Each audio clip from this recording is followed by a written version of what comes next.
Remember a few years back when the hype for the Batman vs. TMNT movie influenced me to make the Reviewing TMNT Songs video? Oh, I guess not. Well, the release of the new TMNT Mutant Mayhem movie is bringing that push to make TMNT content back. Funny, because I have no interest in ever seeing this movie for multiple reasons. Mostly the frame rate. It's like what Spider-Verse did, which isn't a good thing if you ask me. I saw a 10-minute clip of Spider-Verse and was legitimately experiencing pain from the visuals. Sorry, Gus Fring, but you're not enough to get my ass in a theater seat. So yeah, I want to talk about TMNT. Not more TMNT songs though, because the music industry is pure evil. Do you know how much I hate the fact that I'll never be able to make a second TMNT songs video? Or a second Donkey Kong Country cartoon songs video? Or a SpongeBob songs video? I wanted to make a video reviewing SpongeBob songs, but I have to accept the fact that I never can. So instead, what with this being another new animated TMNT movie, I'm going to be looking back at 2007's CG movie, TMNT. This was a movie created by Imagi Studios, whose list of films includes TMNT, Astro Boy. The movie follows older versions of the familiar characters, acting as a film for people who already know each character and their nuances, which is a risky thing, a risk that didn't really pay off in the end. This movie ends up getting the short end of the stick among fans due to the strange plot points, questionable characterization, and an overall unmemorable experience. All of the live-action movies, maybe not the third in the original trilogy, at least have some things that keep them in fans' minds when they think of TMNT movies. When people do remember this movie, it's usually for the visuals, the Night Watcher, or the aforementioned flaws. Although there are some fans who view this as a film that just missed the mark of being a true gem or a masterpiece. As for me, I'd say that I'd have to mostly agree with that sentiment. This movie is for sure filled with plenty of issues, but if you watch this the way I believe it was intended to be watched, you end up understanding and appreciating more things than you would have normally. So with this review, I'm going to be walking through the film to show you the hidden beauty of TMNT 2007. Okay, Warner Bros, nice. God fucking damn it. Also, I'm loving the dead silence we have for these first 30 seconds. It's definitely going to make the defense of this film easier to take seriously. And now, the movie's logo. Did I mention this was in the age when reboots were dedicated to making their movies' names trimmed down versions of the source material's names?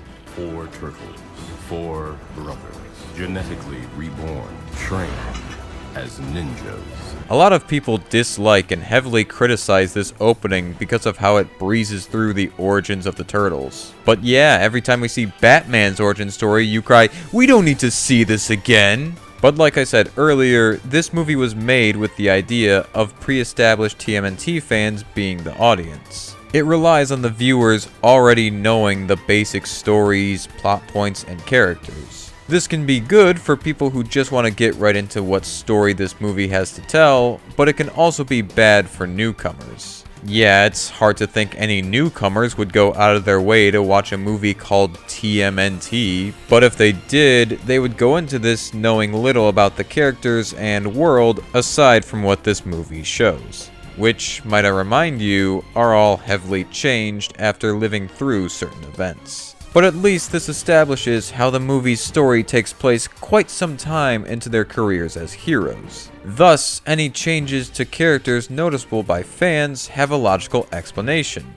Time and past events have changed these characters into what we see now. The Turtles have defeated their greatest enemy, so now they have a chance to take a new direction in their lives. A greater evil is poised to destroy their very brotherhood, an evil born 3,000 years ago.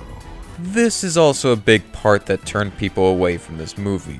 The warriors and monsters from 3,000 years ago. What I hate most about this complaint is how people say it's unfitting for TMNT.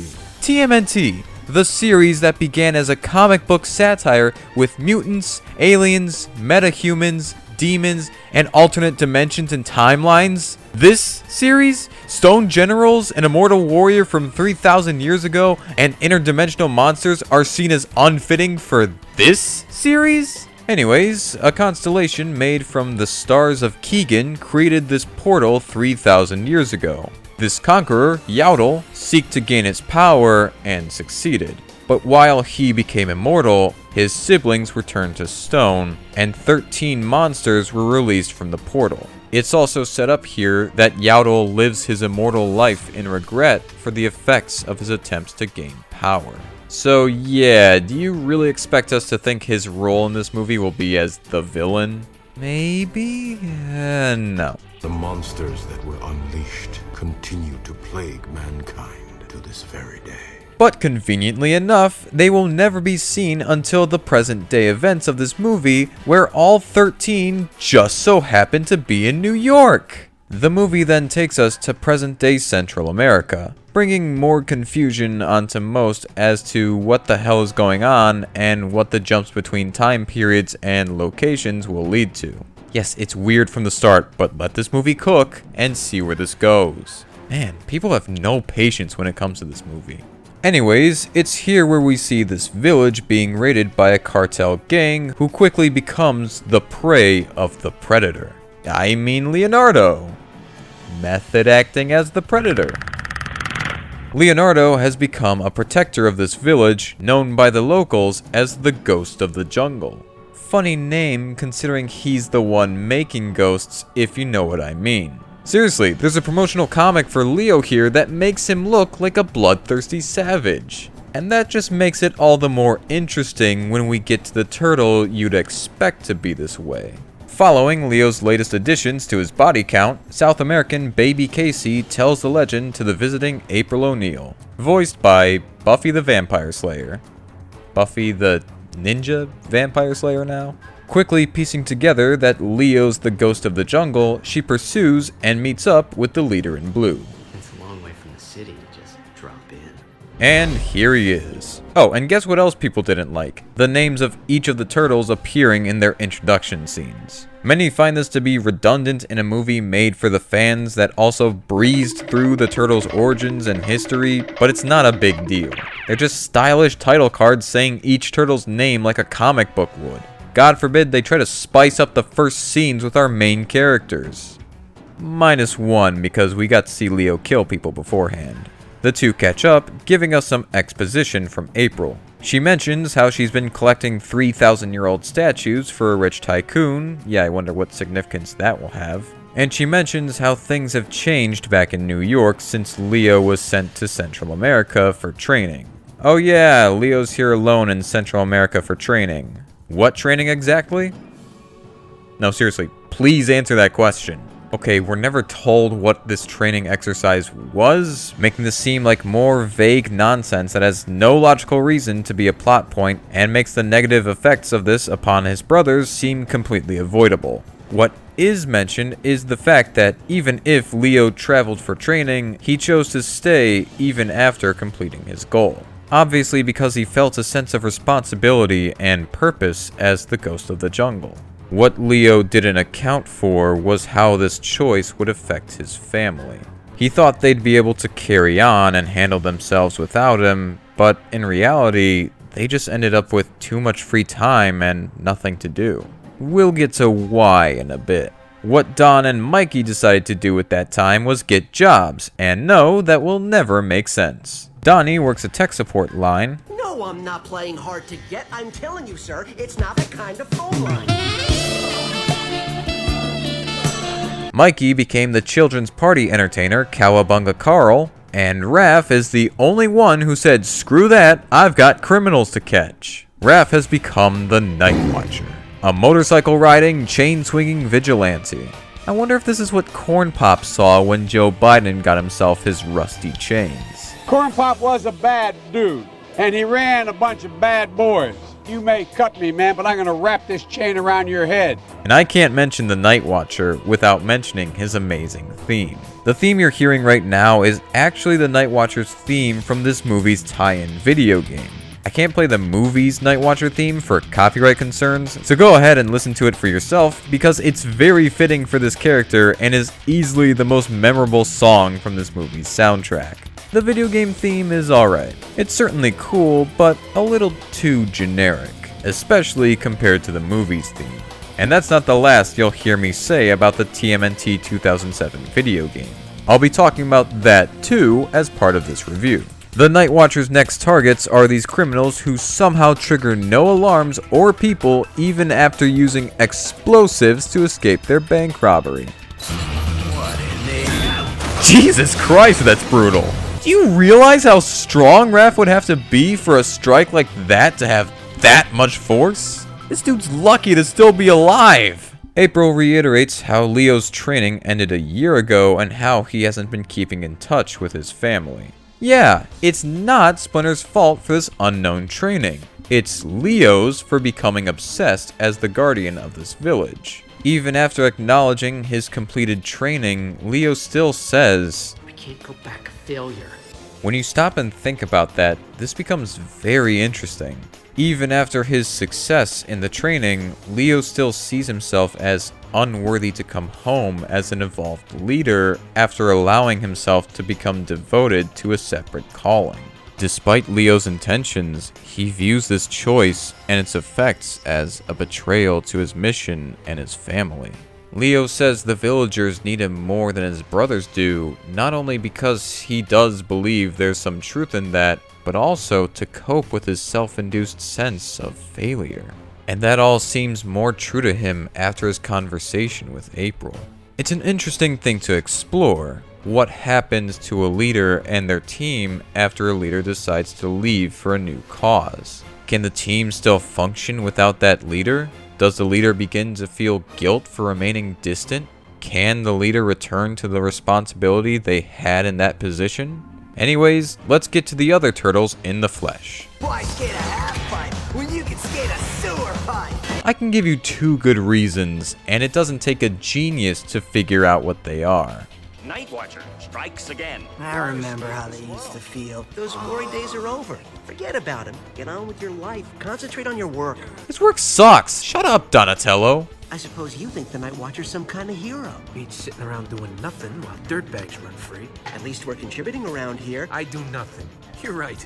You got me all figured out. Jeez, with someone as persistent as Raphael and smart as Donatello, you'd think Don would have figured out by now that Raph is this mysterious Night Watcher. Raphael, enough.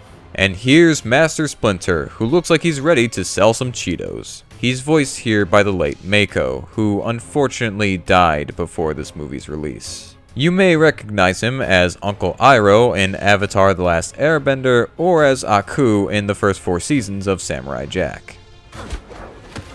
Why couldn't you send him away for training? Damn, even Donnie thought that was a stupid idea. Following that, we cut to Casey and April delivering the last of the statues to Max Winters, aka Totally Not Yaddle. Casey here is voiced by Captain America himself, Chris Evans. His voice might sound a bit too lax and down to earth for the hockey mask wearing, Goongala shouting nutcase of a vigilante, but remember, this is set years after he first met the Turtles. Like how the Turtles changed with time, so did Casey. He became a much more relaxed and empathetic person, likely thanks to influence from April. Though that doesn't stop him from still going out and kicking ass, even when April pushes him to settle down with her. Be safe.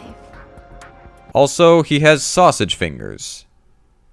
They look terrible. Moving on, here's Mr. Moneybags, voiced by Patrick Stewart. General Aquila. It's actually Aguila, but that was a good try. Hey look guys, the Shredder is in this movie. Seriously, he even shares the same voice as one of the Shredders. Join us, Foot Clan. Swear your allegiance to us, and no harm will befall you.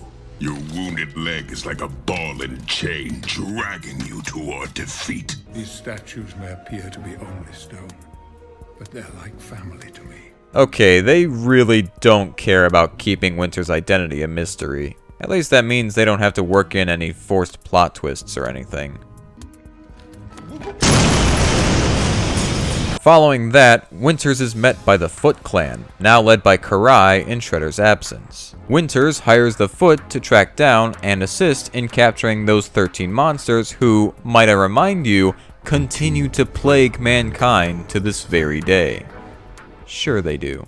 When night falls, we get the best superhero team-up of 2007, Chains for Brains and Skinny Jason Voorhees. You haven't fooled me, Raph. How'd you know it was me? Wasn't that hard, man. You know, you look like a big metal turtle. So if Casey can deduce this, why can't Don, or Leo, or literally anyone who knows Raph? Paralleling Leo and April's reunion, Raph and Casey have one of their own. It's here where Raph expresses a feeling of neglect from Leo's refusal to return home and his non-existent contact with his family. Raph believes Leo cowardly abandoned his family, leaving them incomplete, forcing them to adapt to emptier lives. So while everyone else waits for Leo to return to resume their normal lifestyle, Raph found comfort in continuing that lifestyle as a solo act. What's also neat in this conversation is how Raph has a somber tone in his voice when he says, You know, I don't even care about Leo anymore. I hope he never comes back. Making clear that he doesn't truly mean what he says. Raph telling Casey he could possibly be acting too hard on Leo also shows how Raph doesn't want to feel this negativity towards his brother. It's just that Raphael is the turtle who's always struggled with understanding and coming to grips with his emotions. But deep down, we can piece together that all of his strife comes from the fact that his brother isn't there anymore. Speaking of Leo, how are you not crushed? Yep, April's visit convinced him to leave behind his reign as the ghost of the jungle and return to New York.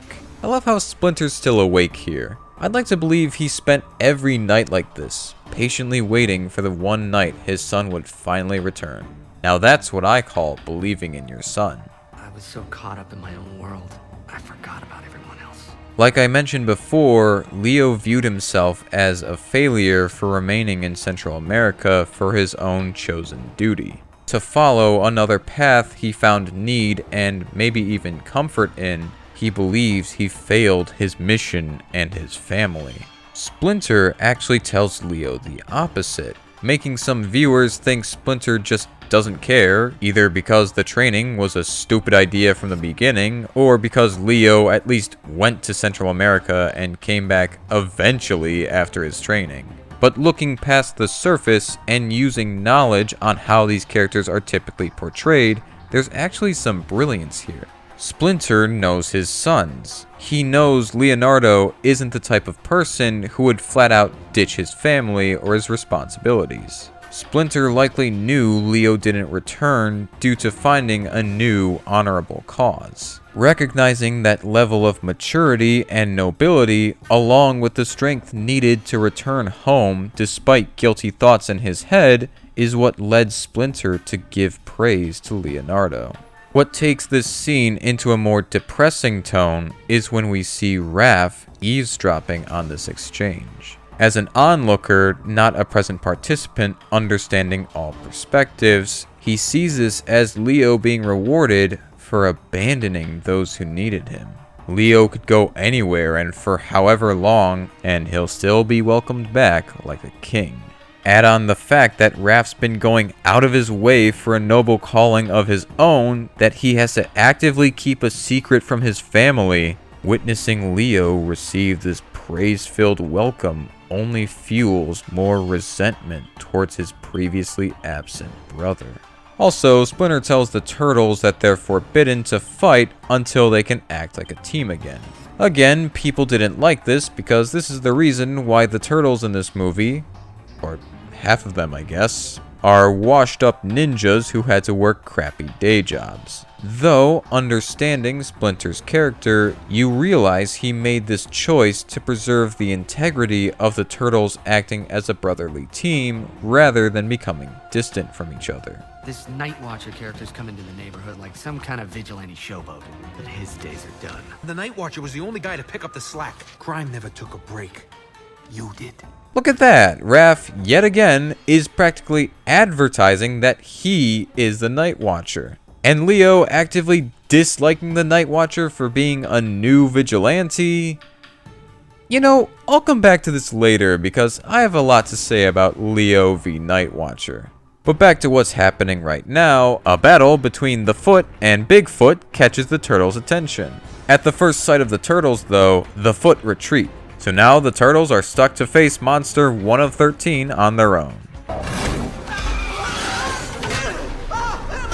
Okay, do these versions of the turtles have super strength or something? First the chain strike from the Night Watcher's introduction, now this? Do you know what kind of upper body strength Don would need to balance himself like that? By that point, his bow would probably snap in half. Aside from that utter bullshit, this is a pretty sweet action scene with some really cool cinematography, though it is also rather brief. And you can say all of those things about every action scene in this movie. But the monster is then subdued by those ancient generals, now turned into living statue people because Winters is very rich. I'm rich. And Winters is now capturing all of the monsters he foolishly released 13,000 years ago. 13,000, wait, what? No. No, 3,000. I got that confused with the fact that there's 13 monsters. And Winters is now capturing all of the monsters he foolishly released 3,000 years ago because...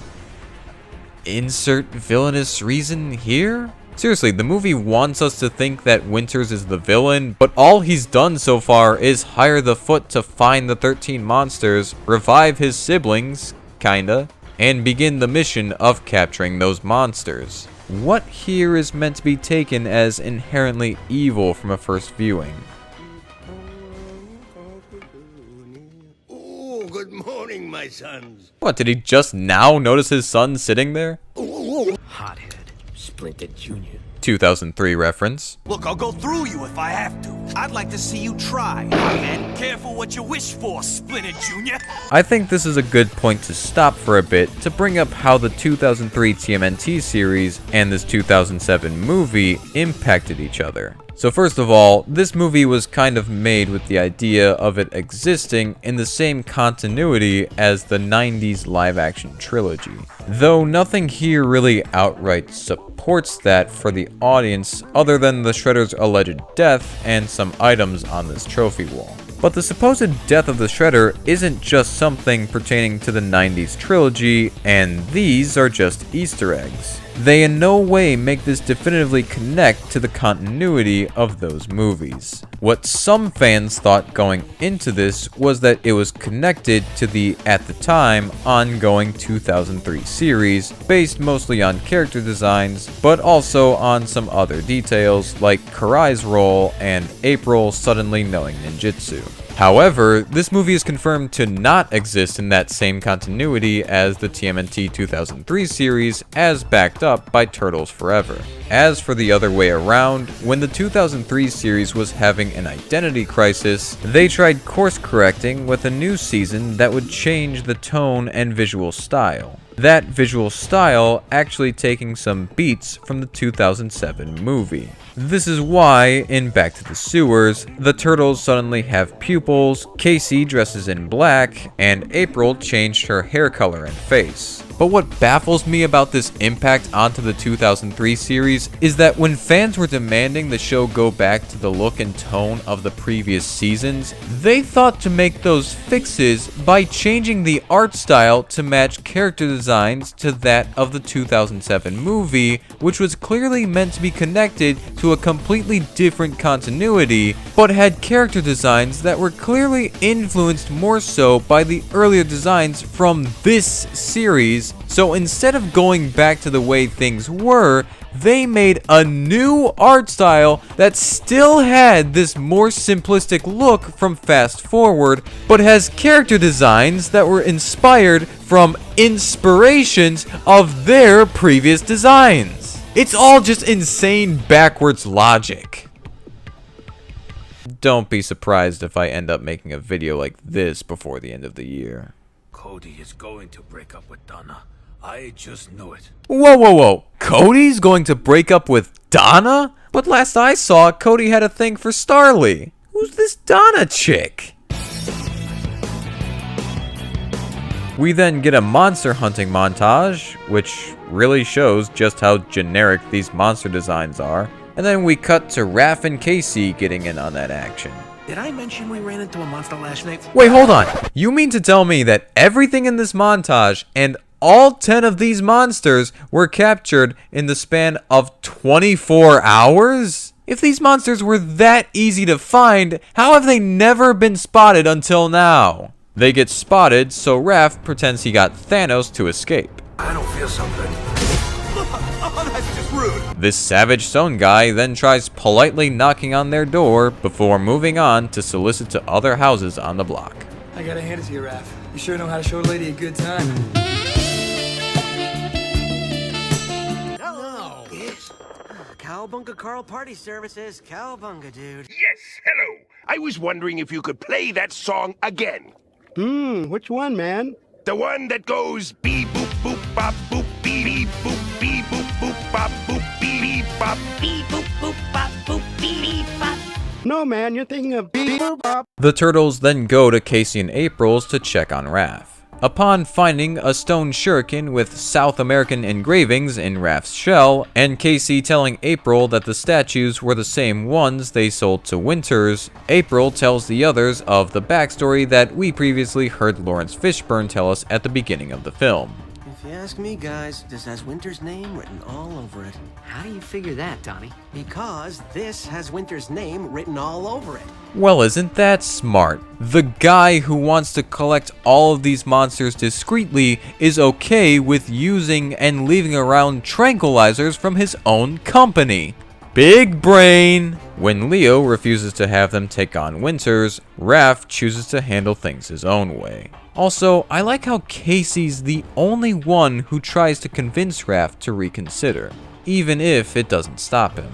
That's a great way of showing their bond as friends, but also how Casey's evolved from his past self. And then we get a shot that sets up Raph as the Night Watcher preparing to storm Winter's tower, only for the very next scene with him showing him looking for a monster to fight. Seriously, what the hell? You set up something so cool and worthy of anticipation only to do a 180. At least show Raph getting closer to Winter's tower up until getting stopped by the police radio reporting a monster sighting, making him choose to put vengeance aside to save someone else. Back at the Turtles' lair, they make plans on how to handle the Winters situation.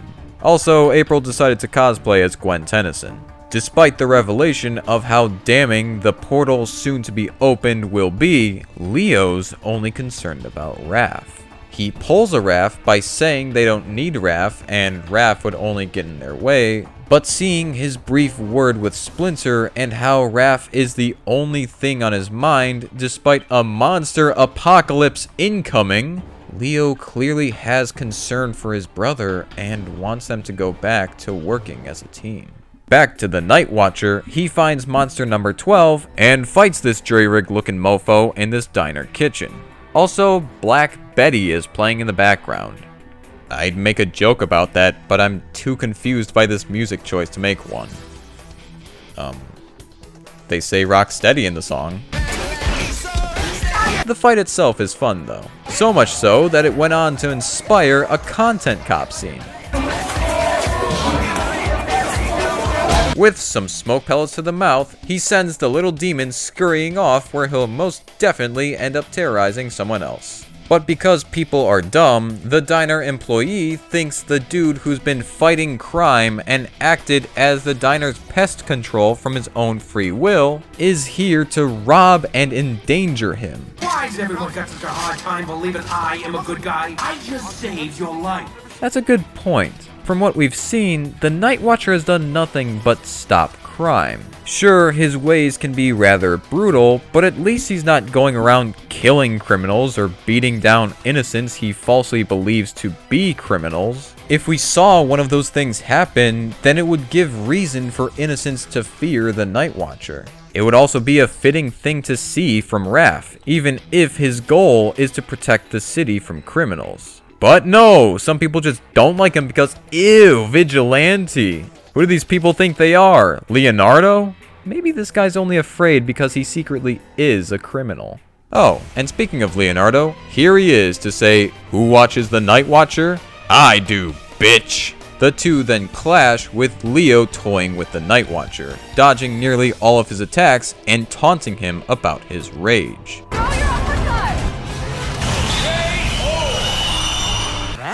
What? Okay, this part really bothers me. Leo not knowing Raph was the Night Watcher. The movie had been heavily foreshadowing that Leo knew or would quickly catch on that Raph was the Night Watcher before Raph was even shown on screen. Leo questions what Raph has been doing during the nights. Casey was able to piece together the Night Watcher's identity from appearance alone. Leo knows Raph to constantly go rogue, which still happens after his return from Central America. Leo tracked down the Night Watcher when prompted to find Raph. And just listen to the things he tells the Night Watcher during their battle. Funny thing, Harding.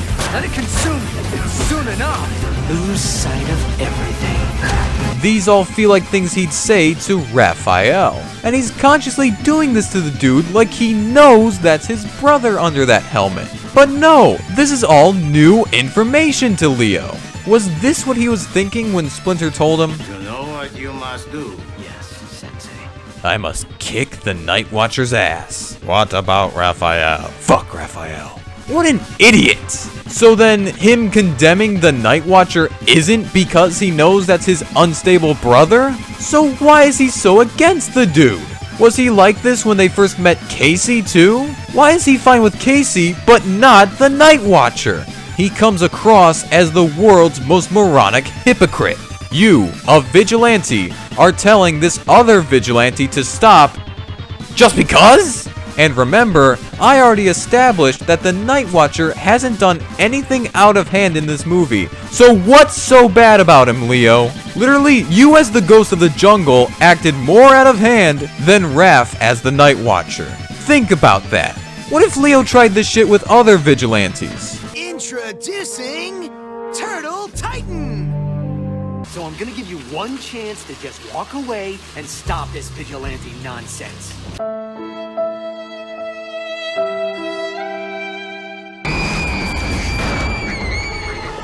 Hang on, Mary Jane! So I'm gonna give you one chance to just walk away and stop this vigilante nonsense. He's a menace to the entire city! I'm gonna put some dirt in your eye. So I'm gonna give you one chance to just walk away. Is this guy still bothering you? Nonsense. You are so smart! You know that? You think the world revolves around you, don't you? That we couldn't possibly survive without the mighty and powerful Leonardo to guide us through our problems, huh? Well, I got a newsflash for you. We got along just fine without you! So back to the brotherly conflict that this should have been from the beginning. We have Raph express himself in a way that highlights his resentment taking over. Leo always being seen as essential while making Raph feel belittled. He even said they were doing fine without Leo, which was obviously untrue to us and to Raph. Yeah, they were still carrying on, but as shadows of their former, better selves. But again, everything Raph felt bottled up and became animosity directed towards the most basic root of the problem, Leonardo. Leo tells Raph that going off as a solo vigilante isn't the way and will end up causing great harm. Again, that seems hypocritical when we saw Leo have a similar obsession of his own, but considering Leo knows what that obsession was like for him, he's using that to try relating with Raph. What he's saying here... This qualifies as just fine? Dressing up like it's Halloween every night? Risking the safety of our family? ...comes from his own experiences. Leo understands that the Night Watcher is to Raph what the Ghost of the Jungle was to Leo. Something he realized had a negative effect on his family. It's just a shame that Leo never actually mentions this to Raph here. It would have been perfect, but the Ghost of the Jungle is never brought up after the first 13 minutes of the movie.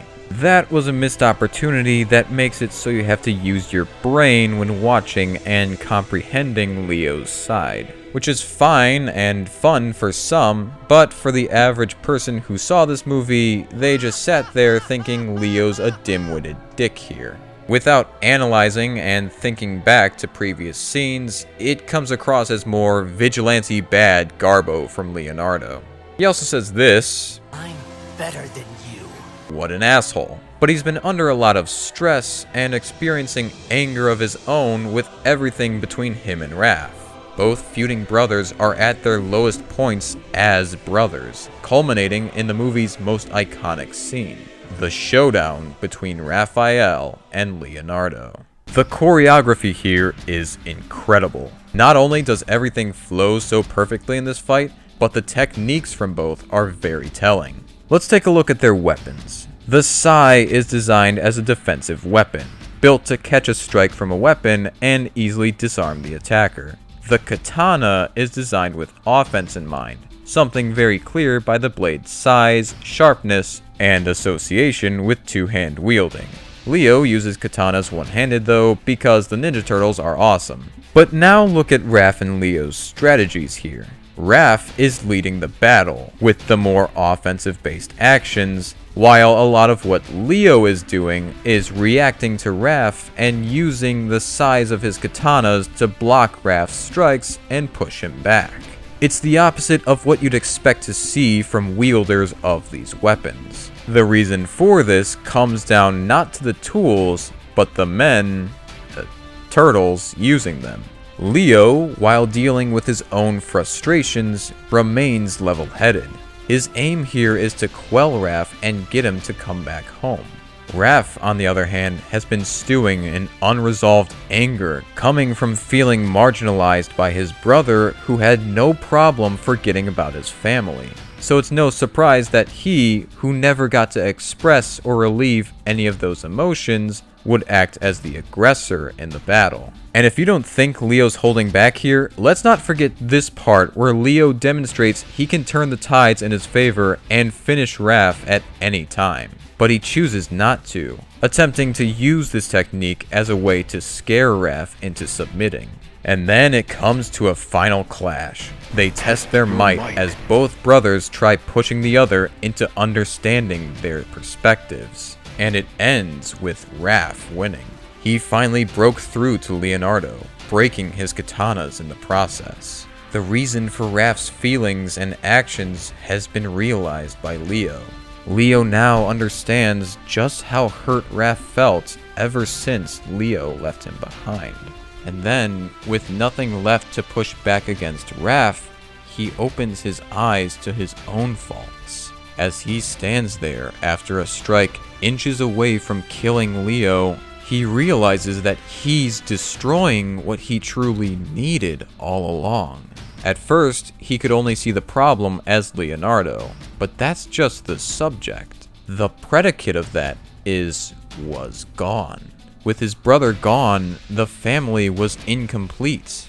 Raph was incomplete. He just wanted his brother back so things could go back to normal. Raph couldn't properly come to grips with a life without Leo, so instead of working through what he was feeling, he did whatever he could to preserve the past. This is what motivated him to become the Night Watcher, fighting crime like the brothers used to do together.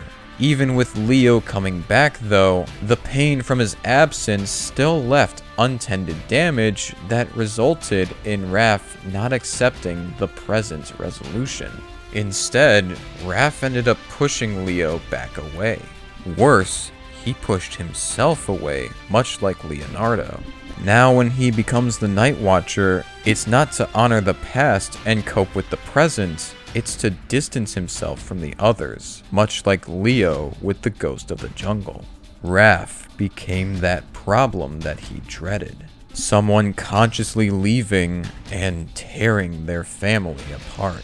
With a whole wave of new emotions, Raph can only think of running away to where he can't do any more damage to his family. Too bad for Leo, this all left him vulnerable to an ambush by the Foot. What the hell was your plan there? The Stone Generals then take Leo, tricking Winters into thinking they've gotten all 13 monsters while keeping the 3,000-year-old curse from being broken. This is followed with Raph desperately chasing after them until he can't keep up anymore, losing Leonardo yet again.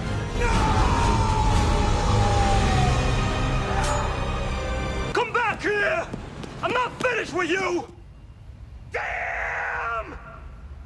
Raph then returns to the lair where he breaks the news to Splinter in a really beautiful heart-to-heart scene. Raph begins by entering all stressed out, knocking things over and unable to form a coherent sentence. Splinter, understanding his son's struggles, helps Raph calm down, allowing him to properly express his troubles. And the whole time, Splinter is patient with Raph, giving him the opportunity to let everything out. And Splinter listens completely and without judgment. The way he deals with Raph is done with such expertise, showing how he knows how to best care for and assist each and every one of his sons. I know that there's a reason why he's the better son, and I'm not. Working through his past resentment, Raph first embraces a toxic thought that puts himself below Leo. Splinter then guides him to a better, more honest mindset to relieve any resentment. He assures Raphael that he's not viewed as lesser than any of his brothers and should never view himself that way either. Additionally, Leonardo being the leader doesn't make him any better than his brothers.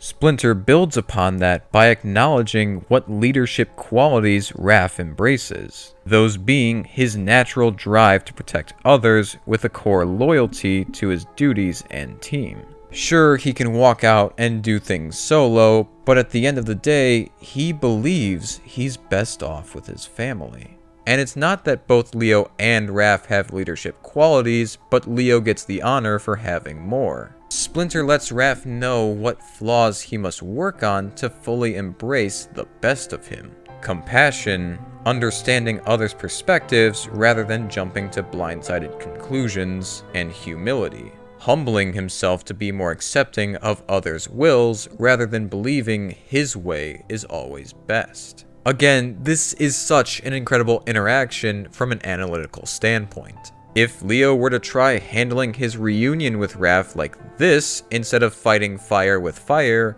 I think it would have gone through to Raph in the same way it did here. Raph finally breaks the bad news to Splinter as he then allows the team to prepare for a mission yet again. The team suits up with Casey dressing in all black and April putting on a yellow jumpsuit because you can't have April without a yellow jumpsuit. Thank the 80s for that. What do we do now? We're gonna rescue our brother, and then we're gonna save New York City.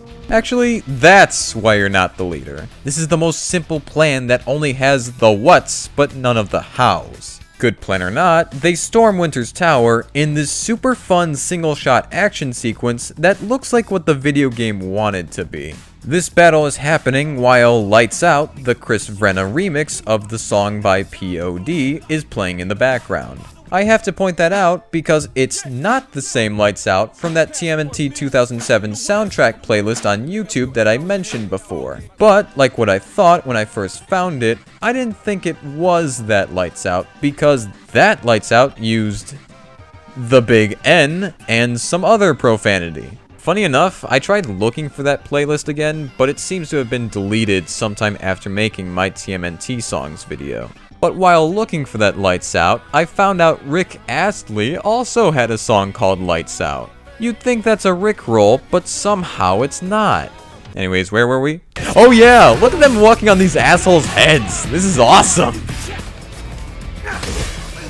After they lose the foot, they rescue Leo, give him a new pair of katanas, and Raph and Leo officially reconcile their grievances.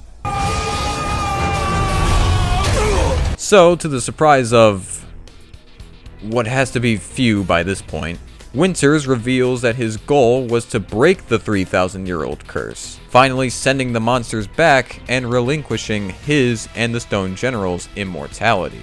These four, however, are like, "You revived us just so we could die? Screw that, let's be evil." I think we walked in on a family feud, guys. The Stone family. Name something specific that people punch. Yo.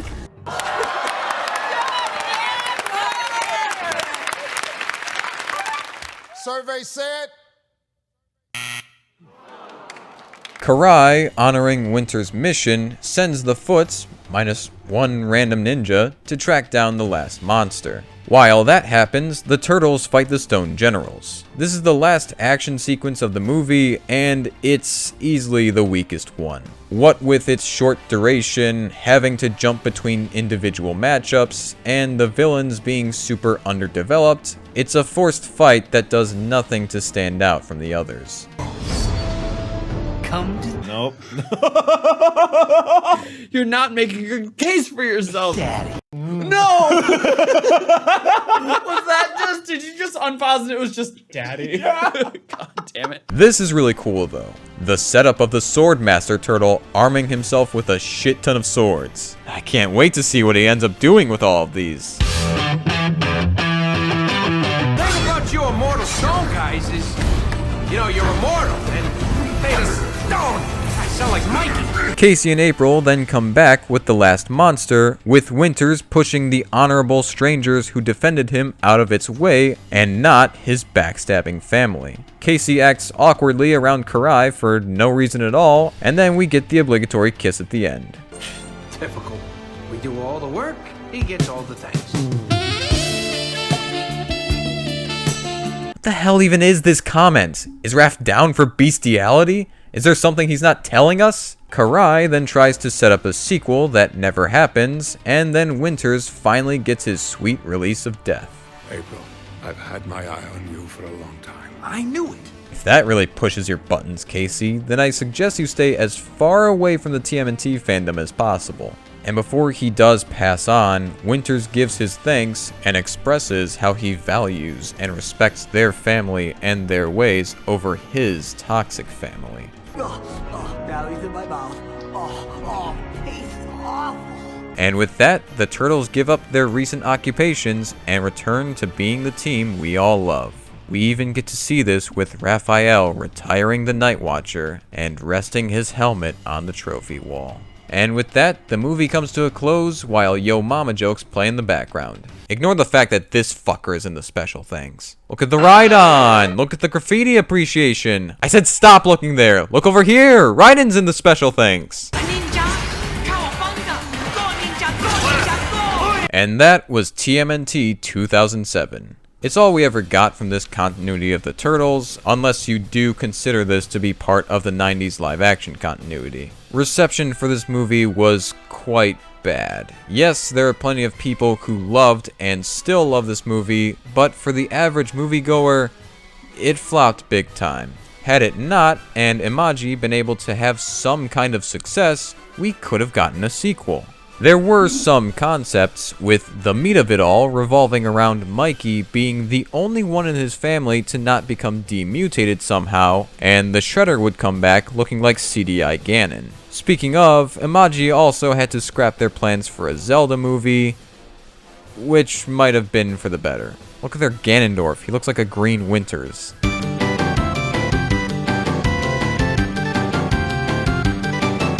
But this Mikey movie could have still had potential. I mean, they could have done some Last Ronin type stuff here. Except the Last Ronin was long after this movie was scrapped. Now I'd like to shout out the channel Jack's Blade. He's made some great TMNT content, including a video on the 2007 movie where he claimed the tie-in video game does a better job at storytelling than the movie. Which is wrong. Okay, I'm just kidding. Kind of. Still, check out Jack's Blade and his TMNT content if you're interested. But anyways, this made me want to check out the game. I actually never played it until making this review, and see if I'd agree with this claim.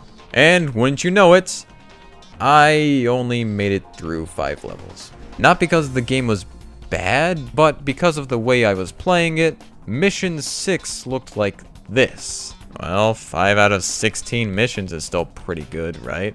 Well, at least I decided to look up a long play to fill in the rest of the story gaps. And since this is the only time I want to review this game, let's get a few other things out of the way. The combat was basic, the platforming was meh, the pop-up character interactions were annoying, the enemies were weak, only the Turtles voice actors reprised their roles from the film. There's this 10-star slowdown ability that's more of a nuisance than a welcomed power-up, because even though you kill enemies in one shot while in this state, you also get affected by the slowdown. And Mikey has an ability where he can use his nunchucks like propellers. It looks really stupid. And now, onto the story. First of all, everything here is tell, not show, which is the opposite of what it should be. This is because the whole story is presented as the Turtles all recalling the events of the game. Kind of weird. You might as well ditch that idea and have the players experience the story as it's happening in the present. There's no reason for it to be like this. This also makes character development hard to notice because while recalling the past, the Turtles interact with each other like any growth they gained throughout the past events didn't stick. You'd think they'd sound more humble, but they act like they still hold certain grudges or still have a similar level of turmoil between each other from the beginning of the story. Casey and April are completely absent. Karai might as well be completely absent, since all she does is have one pointless exchange with Winters through a pop-up interaction. And the Stone Generals, at least they talk more? No, seriously, I kept a record of every time they had a line of dialogue in the movie, and it's pitiful. But while we get to see a bit more from each general, they just randomly show up at the end of certain levels as boss fights and never get explained as to who or what they are, making their involvement and characters seem even less fitting or sensical than that of the movie. As for some notes from throughout the game's events, Leo was given an explicit goal in Central America, finding some magic amulet hidden there by Splinter, whenever he had the time to do that. So at least we get some kind of explanation for what Leo's training was in Central America. Building upon that, the following Leo chapter continues by showing Leo's origins for becoming the Ghost of the Jungle. He saved the village church from an attacking cartel gang. So those are pretty good for filling in gaps from the movie and serve decently well in their own story. Don got his own mission, and no, it wasn't a telltale sequence of providing tech support. It was exploring a high-tech underground base owned by Winters. Also, this is where the first run-in with a Stone General happens, and it feels very random. Night Watcher never got to use his chains, except for 2 panels in a cutscene. So no one could tell that the Psy-wielding vigilante was Raphael? Frickin' clown shoes! What Raph did get to do as the Night Watcher was storm Winter's tower, and then conveniently escape with no consequences. Speaking of Winters, this game tried something different by keeping Winters and his backstory a mystery as to make the twist of his true intentions an actual twist. But again, some stuff needs explaining. The Turtles then went through Winter's underground base together, only to find more tech, a church, and then return. In other words, it was unnecessary filler. In the following mission, Splinter sent Raph on a solo mission to find an old cape from the Shredder planted there by Splinter. This served as a forced way of saying that the Turtles should stick together like they did against the Shredder. But also, Splinter had to send Leo after Raph to make sure he got that vague, cryptic message. What, did Splinter not believe in his own idea? Then why do it at all? So after this message about sticking together, the very next mission has the Turtles split up to track down more monsters, making that previous level and its message seem worthless. Throughout the game though, Leo expresses how he views the Night Watcher as a violent criminal, giving reason for his disdain for the Night Watcher. After being called a criminal to his face by Leo, Raph reveals himself as the Night Watcher, then runs away like a baby. It's a reverse of the whole sequence in the movie that creates a less interesting scene for the game. The Foot just randomly appear and ambush Leo as he's chasing Raph. Again, less impactful than the events of the movie. Then we get Mikey and Don Ex Machina as they come out of nowhere to assist Raph after Leo's capture. Yet again, comparing that to the movie where Raph returned to the others and admitted his faults, the game's adaptation is just so weak in comparison. The rest plays out basically the same as the movie, but the ending itself is very abrupt and feels like a rushed, half-assed conclusion after the final boss fight. Not to mention how plot points like Winter's Past, Winter's Curse, the Stone Generals, the interdimensional monsters, and the laser beam in the sky require you see the movie first, otherwise they go completely unexplained. Consider how much people complain about how vague and unfocused the movie is, then look at the game. Honestly, I don't know how anyone would be able to piece the whole story together if they played the game first or only the game and never saw the movie. No, this game is pretty bad. The storytelling is worse than the movie and can't flourish without already seeing the movie beforehand. Some moments and additions were good and would have been excellent to have in the movie, but most of this was lazy and makes this game come across as worthless shovelware. And the fact that this game has a fart mechanic doesn't help its case. At least I can get back to the movie now. Let's wrap up with a few closing thoughts. Visually, this movie does a lot right. A lot of character designs are great, though some, including pretty much every human, look a little off. Mikey's face can look a bit creepy at times, most of the monsters look uninspired, and the humans look like plastic. But the environments, like the past desert, the jungle, and especially New York City, look fantastic, backed up by some sweet camera angles and lighting. There's some sloppy editing choices here and there, but if you're not looking for those types of things, just about every scene flows together so well. Though a bit of a complaint for both the angles and the editing. There are plenty of times in the action sequences where it can be hard to see certain characters or actions. Try getting a good look at the monsters in the capturing montage without pausing. It's basically impossible. The voice cast was great, with everyone providing phenomenal performances, expertly portraying these characters as if they were really living their own lives before the movie began. I love the idea of the Night Watcher, and this movie having a big focus on Raphael and Leonardo. It makes me wish more TMNT movies would do something similar, where one turtle is basically the main character, so they have a more personal story. To think we could have gotten that had Imagi's films actually been profitable. The soundtrack is great, with my only complaints being reserved for the mostly bland list of licensed and lyrical songs. And finally, I respect them attempting a story with lived-in characters. With the target audience being people familiar with the main aspects of the TMNT world and characters, this meant they didn't have to bother with re-establishing what fans already knew. They could just dive straight into their own story and allow certain changes to be understood by fans using enough brain cells to connect the dots. Where this movie goes wrong is that it expects you to connect too many dots too many times throughout the entire film. Yes, this allowed for great character moments, but none of those land for most viewers if they're still trying to wrap their heads around the previous changes and subtle aspects. That's where this movie dug itself into a hole. Most audiences won't know how to understand a new world that treats itself like it's been around long before. This movie's specific world is unfamiliar, so some struggle to adapt to it. This movie is not bad, but it certainly isn't a masterpiece either. The way I see it, it's that one kid you can't get a read on. But if you take the time to look at them past the surface, you'll find hidden greatness and appreciate them for who they are. As always, thank you for watching. Don't forget to do the typical YouTube stuff if you enjoyed this video. Like the video, subscribe, ring the bell for notifications, and if you want to support the channel and get some neat perks, consider clicking the join button and seeing how you can become a channel member today.